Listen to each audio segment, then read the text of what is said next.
Trampa de velocidad. Aeropuerto Internacional de Los Ángeles. El vuelo 706 de Hughes Air West se preparaba para despegar. Llevaba 44 pasajeros a bordo. El avión haría varias escalas en Utah, Idaho y el estado de Washington.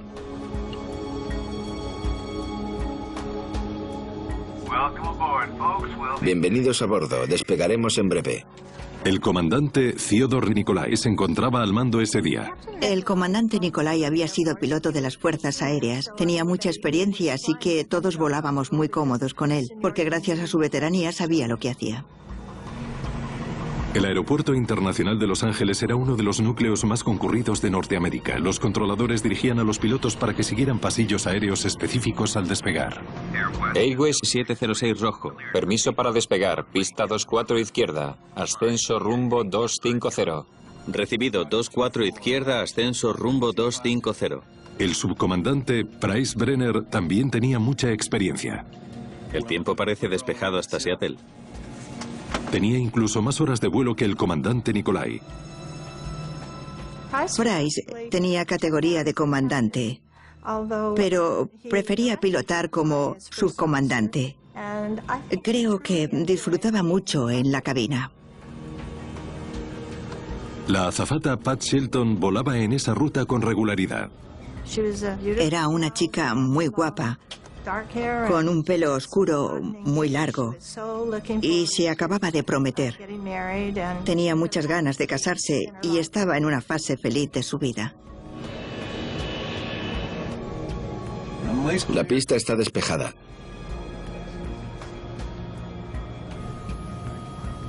Frenos desactivados. En 1971, las líneas aéreas de Estados Unidos llevaban utilizando el DC-9 más de 5 años.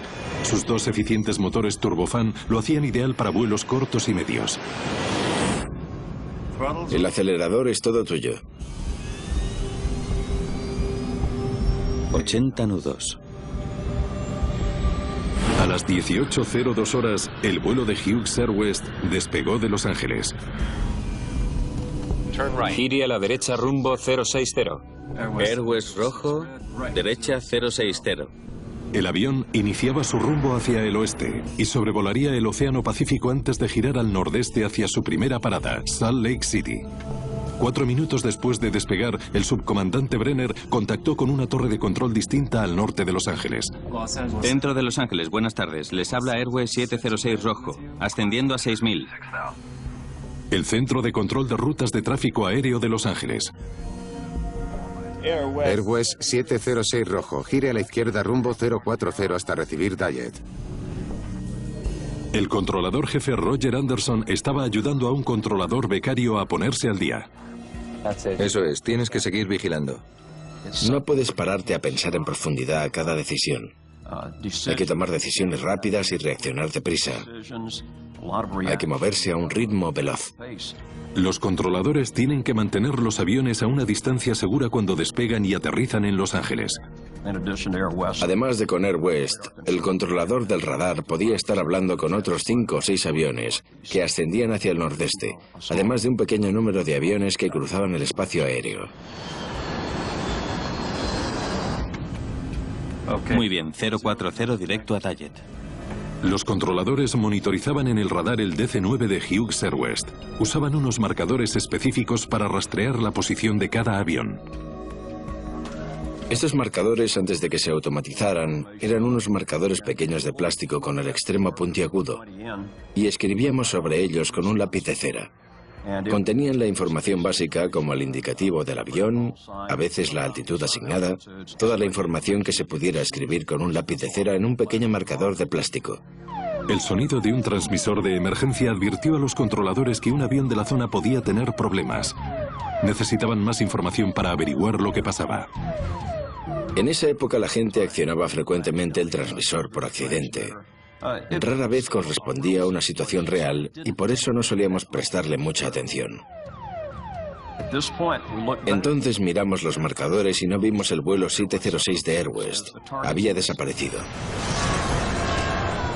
El controlador del radar dijo algo así como... Hughes Airwest 706. Resetee su transpondedor. Perdido contacto por radar. Y no hubo respuesta.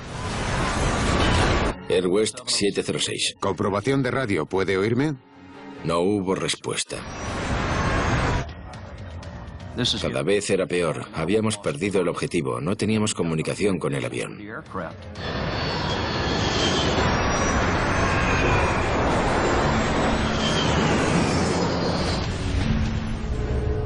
Anderson se dio cuenta de la gravedad de la situación cuando llamó por radio la tripulación de un avión militar cercano. Centro, acabamos de ver una explosión a un lado de la montaña. Está pasando algo y no es bueno. Dijo que no la había visto él, pero que su copiloto había mirado por la ventana y había visto explosiones a un lado de la montaña. Entonces supimos que había pasado algo malo. ¿Qué demonios ha pasado? Un DC-9 con 49 personas se había estrellado en las montañas de California. Se había estrellado el avión, se le había caído un ala. ¿Qué había pasado? ¿Era un problema estructural? Se había estrellado por algún motivo y no teníamos la menor idea. La pérdida del DC-9 atraería mucha atención por la celebridad de su dueño. Un año antes, la línea aérea había sido adquirida por el aviador multimillonario Howard Hughes, una de las personas más famosas de Estados Unidos. Howard Hughes quería comprar una línea aérea a buen precio. Encontró Airwest y se convirtió en Hughes Airwest.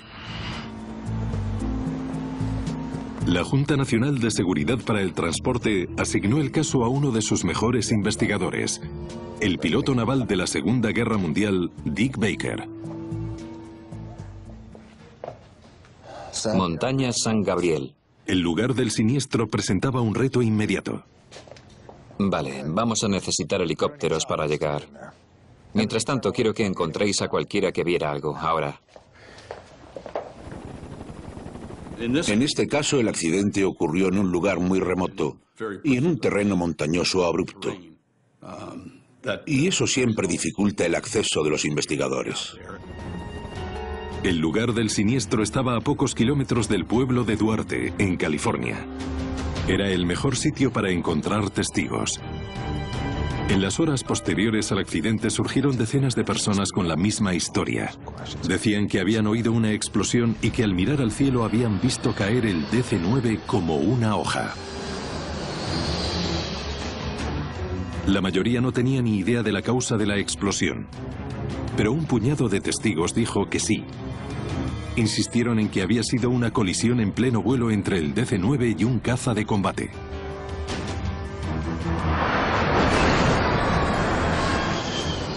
Las declaraciones de los testigos pueden resultar muy engañosas, pero en un caso de colisión en pleno vuelo suelen ser muy precisas sobre el hecho de la colisión. Los investigadores tenían que averiguar de dónde podía proceder ese segundo avión. Con la guerra de Vietnam en su apogeo, las bases militares de la costa oeste eran extremadamente activas, y había varias en el sur de California. En los años 70 había muchos entrenamientos militares en el sur de California porque había mucho desierto y cielos despejados en los que entrenarse. Vale, gracias, adiós. Baker pronto obtuvo la información que necesitaba. En el Toro falta un avión.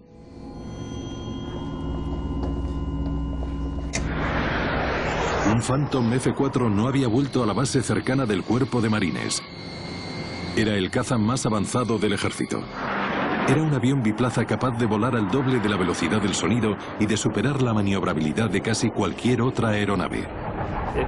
Era el avión más duro de roer que había.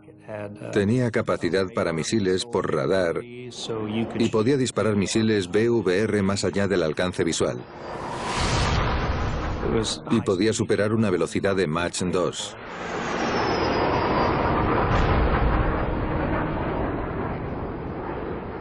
Los informes de los testigos no dejaban dudas.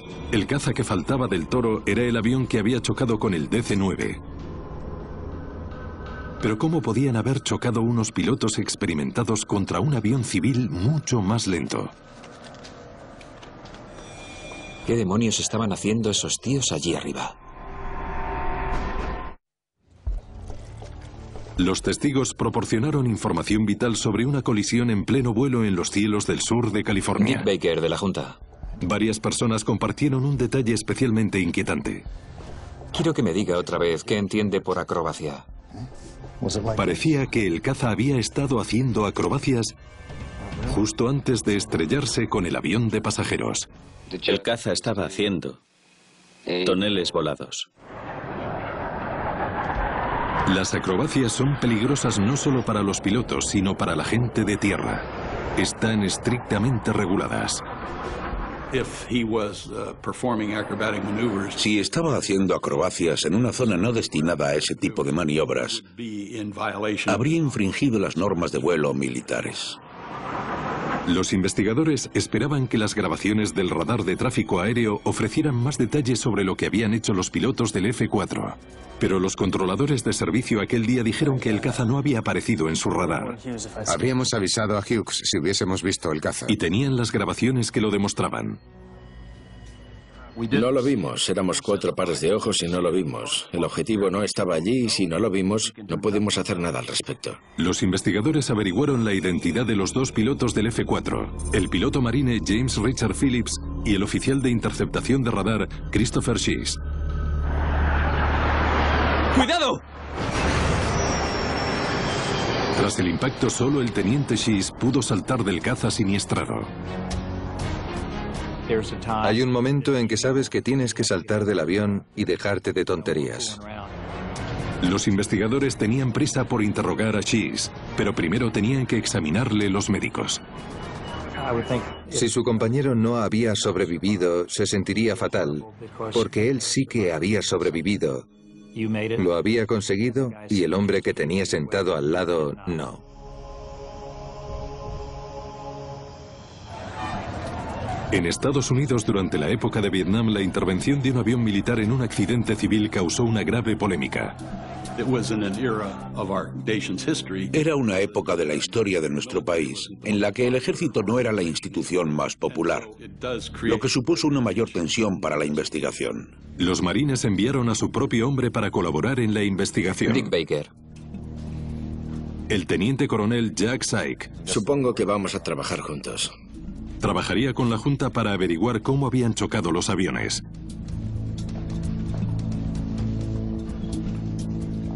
Eran buenos marines, dudo que hicieran acrobacias. Vamos a comprobarlo. Los restos podían ofrecer pistas sobre lo ocurrido, pero se tardaría en rescatarlos del remoto lugar del accidente en las montañas San Gabriel. El abrupto terreno y la densa niebla han obstaculizado la retirada de cadáveres y la búsqueda de pruebas. Era un terreno muy abrupto, con zarzas, serpientes de cascabel y cañones muy empinados. Era el terreno más abrupto en el que había estado. Los primeros rescatadores tuvieron que caminar 10 kilómetros para llegar al lugar. Informaron de que solo la sección de cola estaba intacta, no había señales de vida. Entre los restos estaban los cadáveres de los 49 hombres, mujeres y niños, el más joven de solo 3 semanas.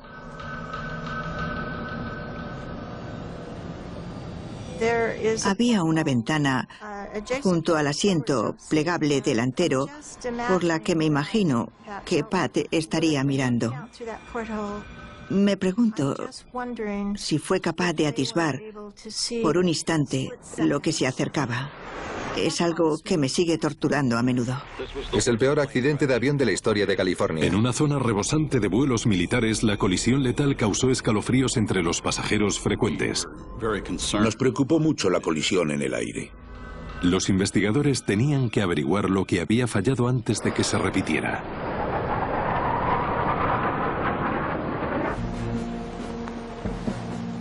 Un día después del accidente tuvieron ocasión de hablar con su único superviviente. Gracias. Johnny, hazle pasar. Querían pedirle que explicase las maniobras de las que hablaban los testigos. Siempre es muy urgente hablar con cualquier superviviente de un accidente y acceder a ellos lo antes posible, porque después tienden a inspirarse en las historias de las noticias y no se obtiene una descripción clara y sin filtrar. Siéntese, teniente. No mordemos. ¿Qué estaba haciendo? ¿Quién? ¿Qué? ¿Cuándo? ¿Dónde y por qué? El teniente Christopher Shees solo tenía 24 años. Insistió en que su piloto y él no hicieron acrobacias. Mantuvo que la colisión no fue culpa suya. El DC-9 nos golpeó. Así, con el morro contra nuestra cola. Espera, da marcha atrás. Cuéntame qué pasó exactamente. El día del accidente, Shees volaba en el asiento de atrás del F-4, la posición habitual del oficial de interceptación de radar, o RIO. Recibido, Rick. Ascenso a 15.000. El teniente Rick Phillips, de 27 años, iba en el asiento de delante, pilotando el caza. La pareja ya había sobrevolado 4 estados y su misión en ese momento era regresar a su base de El Toro, California.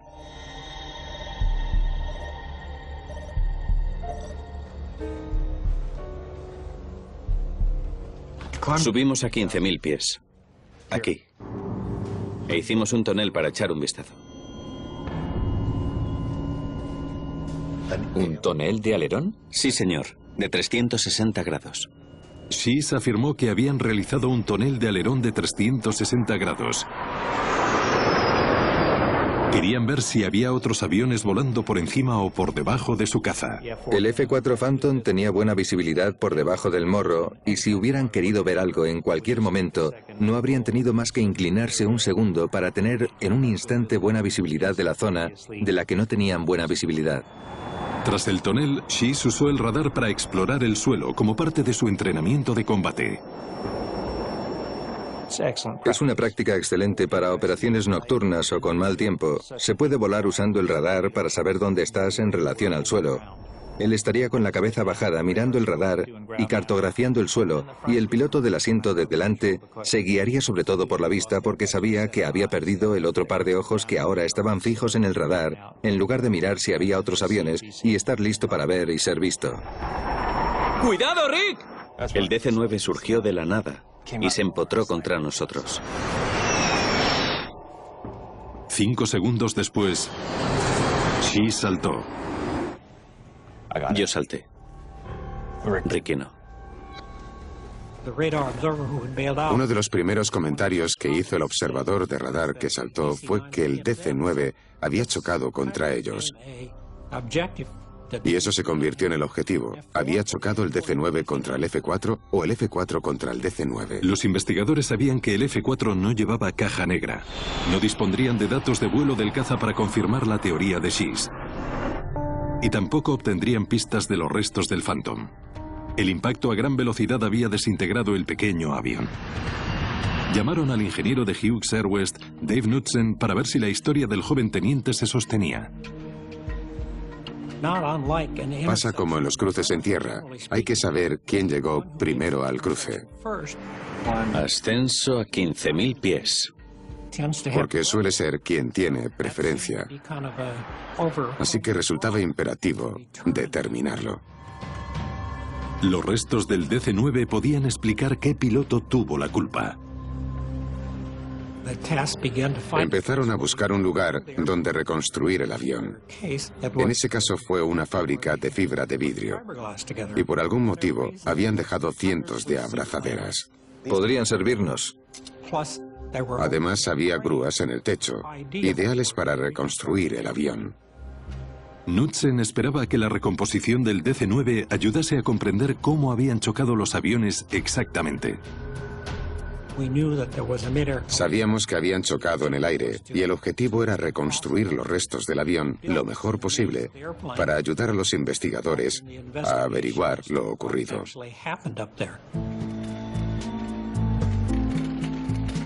El equipo había recuperado las cajas negras del DC-9.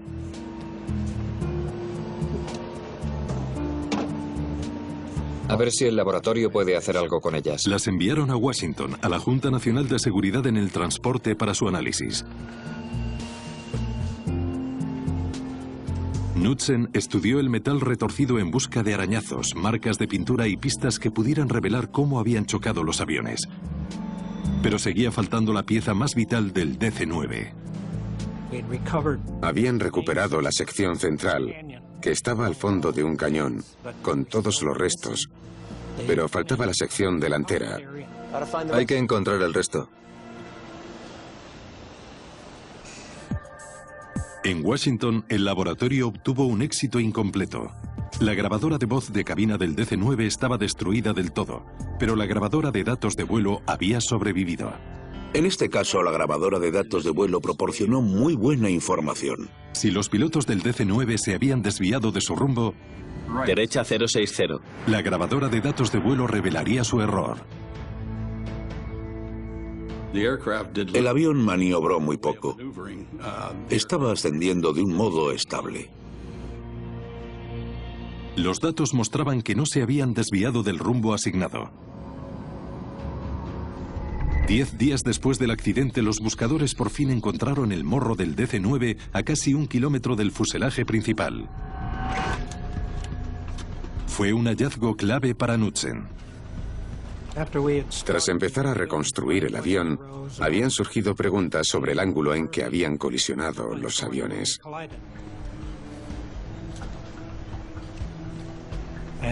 Y una de mis labores como ingeniero era recuperar las piezas del avión y determinar el ángulo de ataque, por así llamarlo. Bingo. Solo había una forma de explicar el tamaño y el ángulo de la raja que tenía la cabina. Parece que el estabilizador partió el avión por la mitad. Una vez reconstruido el avión, se notaba que el estabilizador vertical del caza se había metido bajo el asiento del piloto y había cortado la cabina. Así que chocaron así. El F-4 había penetrado en el DC-9 por el lado izquierdo, a 1 metro del morro. Así que era el F-4 el que había chocado contra el DC-9 y no al revés. Ya sabemos quién chocó con quién. Las marcas sugerían que el caza había tratado de evitar al DC-9 ¡Cuidado, Rick! en el último segundo. Cortó el morro del avión y se llevó todos los mandos del avión. Algunos de los espectadores de tierra dijeron que cayó como una hoja hasta chocar contra el suelo. Los investigadores quedaron convencidos. El teniente Schiess estaba equivocado sobre quién había chocado contra quién. Lo más perturbador es que no era la única parte de la historia que no se sostenía. Dice que llegó a los 15.000 pies aquí. Los testigos dicen que le vieron hacer un tonel aquí. Los testigos contradecían la historia de Schiess sobre dónde había hecho un tonel el F-4. Los investigadores enfocan de modo muy cínico todo lo que investigan. El hecho de que alguien diga algo no demuestra nada hasta que lo compruebas por ti mismo. No podía estar en 2 sitios al mismo tiempo.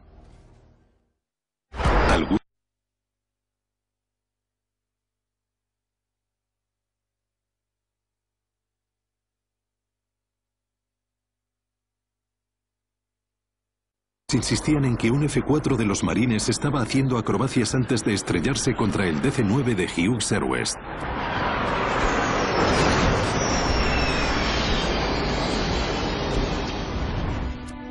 No se levante. ¿Fue ¿Fue así? No. No. Vale. ¿Y así? Había un conflicto entre lo que decían haber observado los testigos en la trayectoria de vuelo y lo que decía el piloto. Hicimos un tonel para echar un vistazo. El teniente Schiess afirmaba que ese movimiento no había sido una acrobacia. ¿Un tonel de alerón? Decía que era una maniobra segura estándar llamada tonel de alerón. Sí, señor. De 360 grados. Consiste en volar en posición recta y empujar la palanca a la izquierda o a la derecha para que el avión gire sobre el eje longitudinal. Durante un tonel en alerón, el avión vuela en línea recta a velocidad constante. Pero durante un tonel volado, el avión traza bucles y cubre menos terreno en el mismo tiempo. Los investigadores averiguarían qué tipo de maniobra había sido si reconstruían la trayectoria de vuelo del F-4.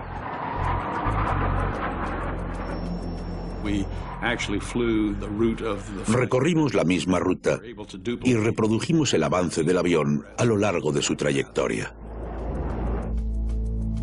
La narración del vuelo del teniente Shees dice que estaban aquí 2 minutos antes del accidente. se combinó con los avistamientos de los testigos. Un testigo que miró el reloj dijo que el avión estaba aquí 1 minuto antes del accidente. Parece un recorrido recto. Desde el suelo habría resultado fácil confundir una maniobra con otra. No había nada que indicase que eran unos descerebrados o que fueran indisciplinados. Seguro que estaban más interesados en volver a casa que en matar la hora libre que tenían exhibiéndose con el avión o algo por el estilo. Pero había algo que no encajaba. El F-4 era un avión increíblemente ágil, podía girar mucho más bruscamente que cualquier avión comercial. Para el F-4, la velocidad de crucero mínima rondaba los 300 nudos, y eso le permitía hacer un giro inicial en 5G si aparecía un avión comercial delante. Si el F-4 no estaba haciendo acrobacias, ¿por qué no pudo esquivar al DC-9 mucho mayor y menos ágil que se cruzó en su camino? Los investigadores analizaron lo más básico, el tiempo. Era un típico día del sur de California. Nada obstruía la visibilidad. Estamos pasando algo por alto. Shees tiene que volver aquí. Creo que las descripciones iniciales del oficial de radar sobre su trayectoria de vuelo y sus actividades no fueron un error deliberado por su parte. Creo que estaba traumatizado por el suceso que había vivido. Muy bien, teniente. Volveremos al principio. ¿Qué hizo antes del vuelo? Antes del vuelo estuvimos en la base de Fallon, mientras revisaban el F-4. La tarde del 6 de junio, el joven oficial estaba a 600 kilómetros de Los Ángeles, en una base aérea de Nevada. Su Phantom F-4 formaba parte de un grupo de cazas que había estado practicando interceptaciones aéreas en el oeste de Estados Unidos. Iban de la base de Fallon en Nevada a la base de El Toro en la cuenca sur de Los Ángeles, relativamente cerca del aeropuerto. Tenían que mirarme un tema del oxígeno y luego ya nos pudimos ir. ¿Un tema de oxígeno? Los investigadores descubrieron que el sistema de oxígeno a gran altitud del F-4 tenía una fuga. ¿Y no lo pueden arreglar en esta base? Los mecánicos de Nevada no pudieron arreglarlo. Teniente Shees, señor. Sí, señor, lo haremos. Aún así quiere que volvamos al Toro. Para evitar usar el sistema de oxígeno averiado, volaremos a baja altura. Les habían ordenado que volasen a baja altura. Y eso fue lo que hicimos. El F-4 despegó a las 17:15 horas. El teniente Phillips volaba más bajo de lo habitual. Si no hubiera sido por el problema con el oxígeno, habría volado mucho más alto, lejos del tráfico comercial que salía de Los Ángeles. Hacia las 6 de la tarde, el piloto tuvo que ascender para evitar las montañas y situarse sobre una capa de neblina. Recibido, Rick. Ascenso a 15.000. Los pilotos del F-4 subieron de 1.500 a 15.000 metros. Y en un Phantom se puede ascender fácilmente a un ritmo de entre 10 y 15.000 pies por minuto. Baker se preguntó si el rápido incremento de altura pudo provocar un peligroso trastorno llamado hipoxia.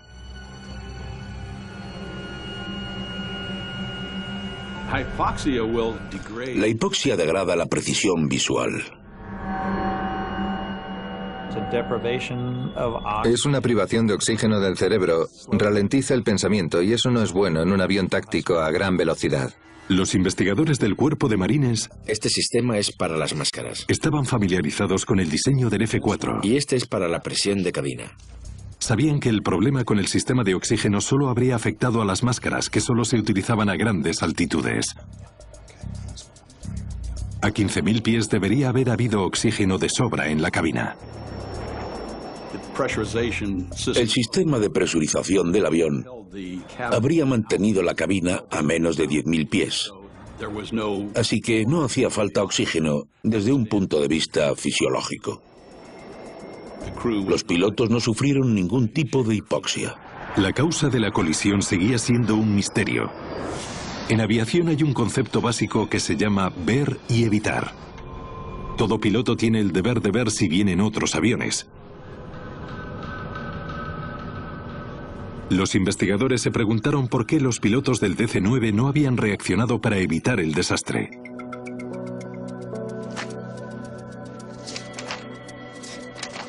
Aquí no hay mucho. ¿Tú tienes algo? Los investigadores descubrieron que los pilotos comerciales no recibían tanta formación en materia de exploración visual como sus colegas militares. Activa el piloto automático. En Air West no había entrenamiento formal en cuestión de exploración para ver y evitar. Los pilotos tenían formación residual por su experiencia militar pasada, pero Hughes Air West no tenía un programa específico. Qué pena, te vas a perder el partido de los Dodgers. Este año llegarán a la final del campeonato. No si los Giants siguen así. Creo que las tripulaciones medias de las líneas aéreas no eran conscientes de la importancia de la exploración visual. Había informes que indicaban que los pilotos dedicaban menos del 50% del tiempo a mirar por la ventana, a veces menos del 20%.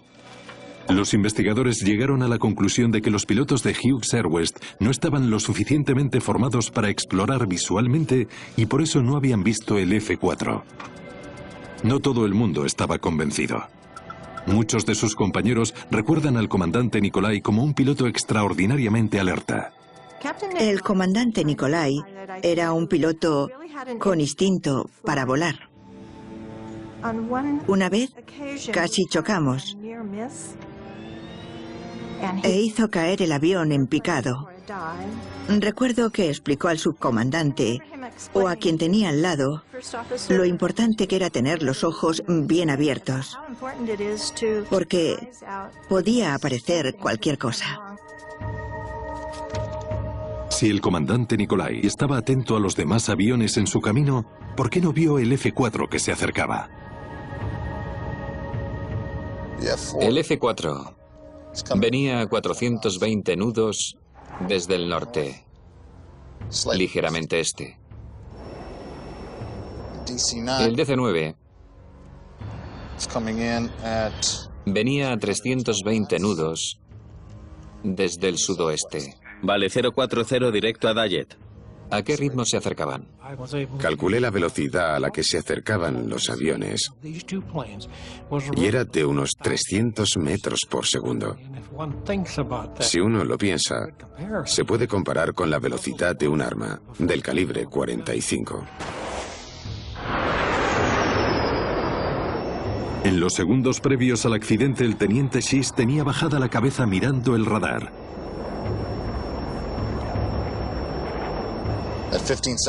A 15 segundos, el F-4 ocupaba un tamaño de 2,5 milímetros en la ventana, diminuto.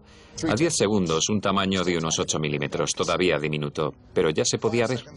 A 5 segundos ocupaba toda la ventana. Además de la rápida velocidad de aproximación, el color del caza también pudo ser un factor. En el contexto del accidente, habría sido muy difícil que los pilotos comerciales vieran el caza, porque estaba pintado del color azul grisáceo de la marina, que es muy difícil de distinguir en el cielo, lo que de hecho es su finalidad. La probabilidad de que ambos aviones se detectasen y se evitasen era muy escasa o ninguna. Los investigadores sospechaban que el diseño de la cabina del DC-9 con sus anchos divisores de ventana pudo empeorar el problema de la visibilidad.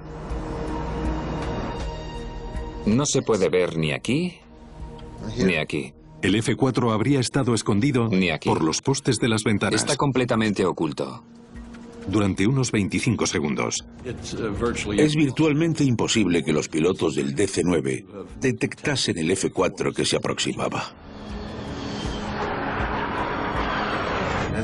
Otro día de neblina. ¡Cuidado, Rick!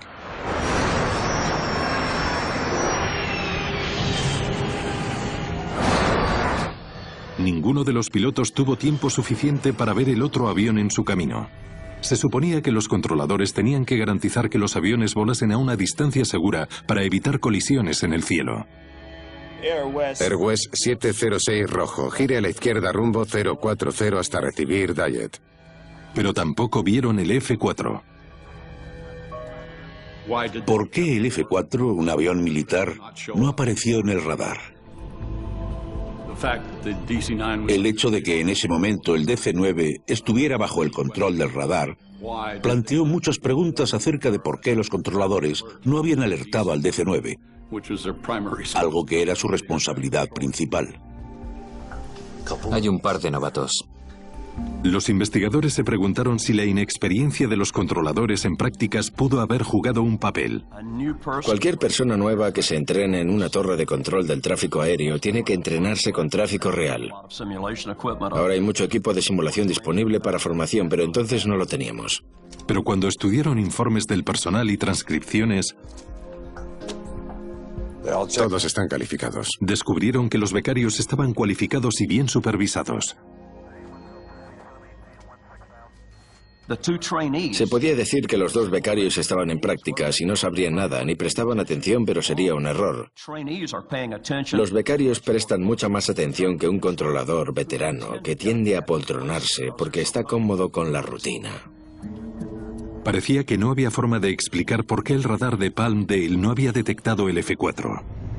Entonces los investigadores descubrieron detalles claves sobre el equipo instalado allí.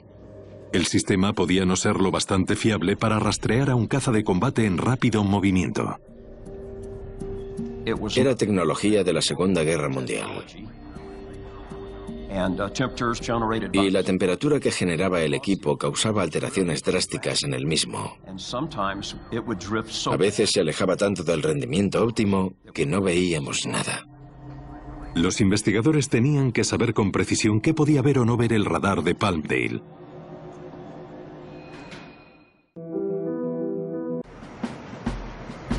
Llevaron a cabo una prueba de radar. Volaron en un F-4 por la ruta seguida por Shees y Phillips para ver si el radar de Palmdale lo captaba. ¿Había algo allí? El F-4 iba a casi 800 kilómetros por hora. El F-4 dio 6 pasadas. El controlador apenas pudo rastrear al rápido y sigiloso caza. Puede que fuera un avión. Y puede que no. Podía ser una de las interferencias que aparecen a menudo en el radar, un objeto de tierra, quién sabe, un solo punto no significa nada. Necesitamos un historial de puntos para considerarlos tráfico. Concluyeron que habría sido casi imposible detectar el F-4 militar cuando surcaba el cielo. Está solo. Y nadie sabe que está allí. Para empeorar las cosas, en 1971, los pilotos militares no recibían información regular sobre las rutas aéreas civiles. Los pilotos militares no estaban familiarizados con lo que hacían los pilotos comerciales en Los Ángeles y en otras zonas congestionadas. El avión militar no estaba obligado a contactar con el control del tráfico aéreo civil. Estos son los caminos hacia adentro y hacia fuera del aeropuerto. Los pasillos aéreos que rodeaban el aeropuerto de Los Ángeles eran como los radios de una rueda y se extendían varios kilómetros. El vuelo 706 seguía uno de esos pasillos establecidos. Estaban cruzando uno de los pasillos más concurridos del país. Tenían que saber que estaba allí. Nos alejaremos del tráfico si recortamos por el este de Los Ángeles. Shees contó a los investigadores que esperaron evitar el tráfico aéreo civil esquivando la ciudad, pero en su lugar irrumpieron en una de las rutas más transitadas del aeropuerto. Los gráficos de la terminal habrían mostrado esas salidas, pero el ejército no los tenía porque no volaba desde el Aeropuerto Internacional de Los Ángeles. La pregunta que tengo en mente es por qué los pilotos del F-4 no contactaron con un controlador para informar de dónde estaban y de lo que estaban haciendo. Los investigadores llegaron a una conclusión alarmante. El transporte aéreo de Estados Unidos tenía un defecto fatal. Los sistemas militar y civil no se comunicaban.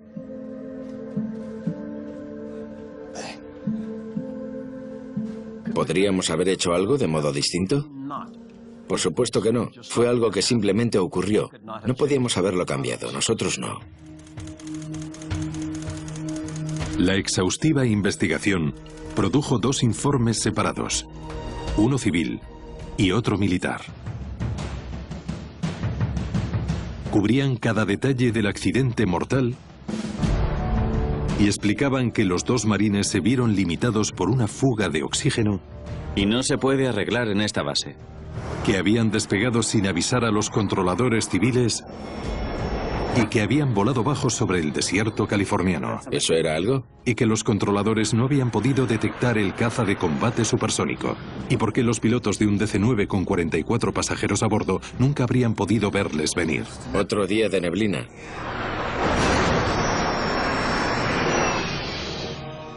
Los informes provocaron importantes cambios en las reglas que regían la aviación.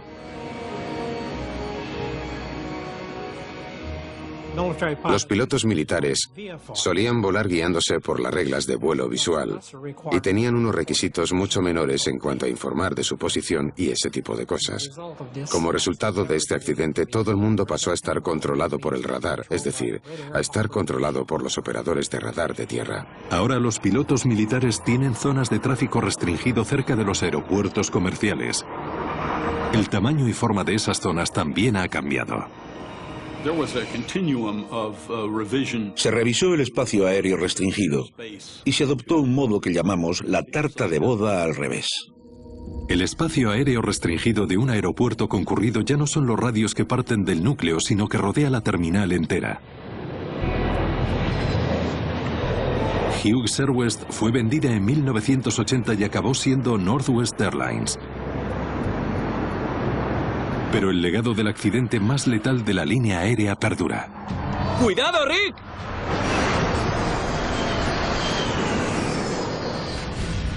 Las lecciones aprendidas en el accidente ayudaron a forzar cambios en el control del tráfico aéreo, que han aumentado la seguridad de los pasajeros. Fue una desgracia que esa tarde murieran 50 personas. Es muy triste. Pero el año pasado murieron 35.000 personas en accidentes de tráfico en Estados Unidos.